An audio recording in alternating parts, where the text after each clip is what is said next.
سوال تھا کہ جس طرح آج صلی اللہ علیہ وسلم اور حضرت مسیح علیہ السلام کے یعنی کہ ان کے بعد ہے کہ نبی نہیں، یعنی کہ ہمارا ہے کہ نبی آ سکتے ہیں، اور اگر نبی اور آ سکتے ہیں اور ہمارا یہ بھی ہے کہ خلافت جو ہے وہ تا قیامت چلے گی، تو اگر نبی بھی آ سکتے ہیں اور خلافت بھی تا قیامت چلے گی تو یہ دونوں باتیں اکٹھی کیسے ہو سکتی ہیں؟ بات یہ ہے، ہمیں جو حضرت صلی اللہ علیہ وسلم کی احادیث سے جتنا پتہ لگتا ہے وہ یہ ہے کہ میرے اور مسیح کے درمیان میں کوئی نبی نہیں. ٹھیک، مسیح موعود جو آئے گا وہ نبی ہوگا. پھر یہ پتہ لگتا ہے کہ خلافت جو ہے وہ قیامت تک چلے گی.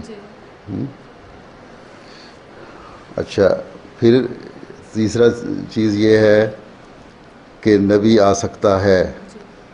سکتا ہے اور آئے گا میں بڑا فرق ہے. مطلب یہ کہ اللہ تعالیٰ کی قدرت ہے، اللہ تعالیٰ کو طاقت ہے کہ بھیجنا چاہے تو بھیج سکتا ہے. اور خلافت جو ہے، جو پرانے زمانے میں جو انبیاء تھے بنی اسرائیل کے مثلا، وہ ان کو شریعت کو لے کے آتے تھے، وہ خلفائی تھے. خلافت بھی تو نبوت کے رنگ میں تھی نا.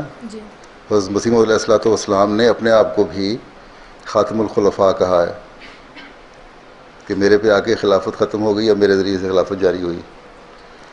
مطلب ہے کہ جو جاری ہوگی اور میرے ذریعے سے ہوگی. جو انتہا ہو سکتی تھی ایک خلافت کی مقام نبوت کے لحاظ سے، وہ آپ پہ ہوئی.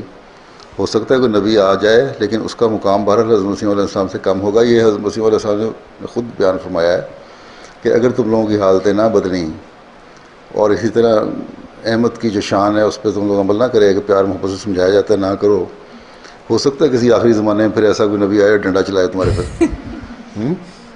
تو یہ ایک امکان کا بیان کیا ہے. ٹھیک ہے، ہم اللہ تعالیٰ کی طاقتوں کو محدود نہیں کر سکتے. ٹھیک ہے نا.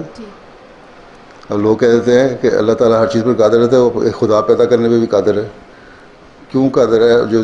جو اللہ تعالیٰ کی جس میں قدرت اپنی وہاں دکھاتا ہے جہاں اس کی شان بلند رہے. یہاں تو نبوت کا مقام ہے، آ سکتا ہے، اور یہ بھی ہو سکتا ہے کہ اس وقت کے خلیفہ کو وہ مقام دیتے. ٹھیک ہے. ٹھیک ہے، یہی تھا میرا کہ دو چیزیں پھر اکٹھی کیسے ہو سکتی ہیں.